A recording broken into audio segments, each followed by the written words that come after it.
Samurai Jack, one of the best TV shows to really come out of the 2000s. Now, if you know anything about media in the 2000s, you'll know that any single property that had even the tiniest amount of success got some kind of garbage shovelware associated with it. In this instance, Samurai Jack got a Game Boy Advanced Metroidvania game.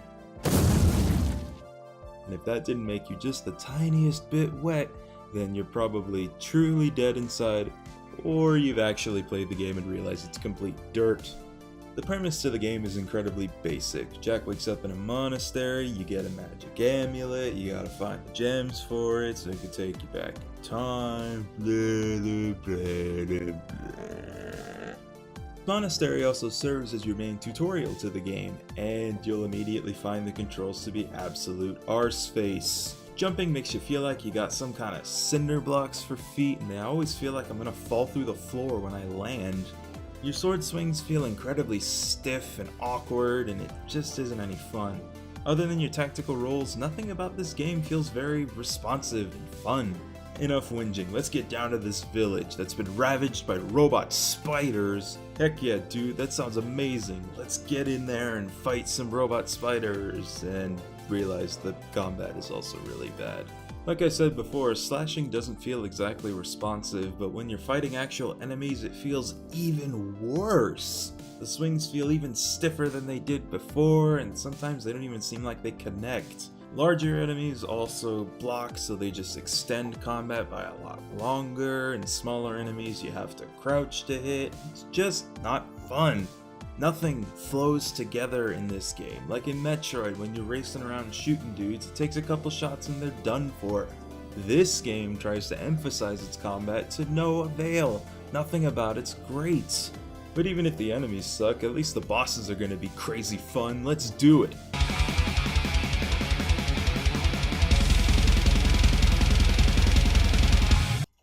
Oh Christ, that boss is insanely hard for only having 2 attacks. Good thing I used my real gamer wits and just mashed the attack button until it died. And sadly, that is what every single boss amounts to. Just hit it until it dies. None of the bosses test your wits or skill or anything. They don't even test the moves that you get throughout the game. They might as well just be basic enemies beefed up. At least some of them give you some really neat stuff, like the Snot Gem! To give this game a fair platform, it does look super good for a Game Boy Advance game. It really tries to emulate the style of the show rather than trying to just be good, and it does come through really well. Every environment feels like something out of the show. It just works really well. Shame that it came at the cost of everything else. Because this game is trying to be a Metroid clone, more like wearing the skin of a Metroid game over itself, you do get abilities that let you explore more and more of the game, such as a double jump, a bow, a hammer, even a shield that's rather useless beyond letting Jack do some sweet dance moves. The amulet gems also give you different powers to help you progress, such as an earthquake or an ice move that lets you freeze water, and that's really it. They do try to make you integrate these gem moves into combat, but it's so slow and clunky that it's never really worth using them. I only really used one of the moves against one of the bosses because it annihilated him in about 8 seconds flat. It's never very satisfying to use them. And of course, there's the side quests. You see, because the game is only about 2 hours long and has an underdeveloped map, the game tries to beef itself out by giving you little side quests to do that really provide absolutely nothing valuable as a good bonus. Remember the village? Yeah, it turns out some of those residents there gone done get themselves webbed up by them thar spiders, and you gots to goes and freeze them, but you can't free them all until you get abilities that are near the end of the game, and then you gotta run all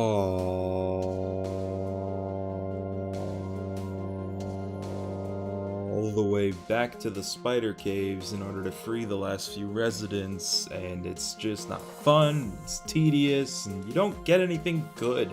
But herein lies the biggest problem with the game. It's less of a Metroid game and is more of a Blaster Master style game. That really wouldn't be such a bad thing if there was a better optimization for exploring and having certain areas loop back on themselves.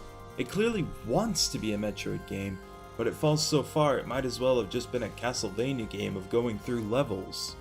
There is a fast travel system in the game, but it's so out of the way and poorly thought out that you might as well just not use it, because they're always in weird little pockets and you can't select where you want to go, so you gotta cycle through all of them in order to get where you want to go, and it's just bad. Alright, at this point my game somehow glitched and I managed to be invincible for the last half hour of the game, so I took this as a sign and just went into the end game because I couldn't be fucked trying to get anything else in this game. So you get all the amulet pieces and you gotta go into the city to find this dude named Bob who can translate the sides of it or some shit. I stopped paying attention about halfway through about this whole plot. So he translates it and it turns out you gotta go to the top of Aku's tower in order to use it, so it's clearly a trap. So you gotta go through one of the most bullshit platforming sections in the entire game to get to this anticlimactic boss fight with Aku. You try to kill him, but he takes you back in time. You're in the monastery again. Now the game seems like it's gonna start over again, but thankfully, it doesn't. Jack says thank you and he leaves to go find another way home. This game is complete and utter garbage. Nothing about this game is good sans the graphics. It's very clear that this game was just developed to cash in on the whole cartoon craze of the 2000s, much like every other game at this era was. Thankfully it's short, you can beat it in about 2 hours, maybe 3 hours if you're 100%ing it. Do not even bother with this game. Don't go near it, don't touch it, don't smell it, don't smash it up to try and snort to see if you can get at least a really good high. You can't. You won't have any form of enjoyment out of this other than destroying the absolute shit out of it. This game belongs in the past to never be seen again.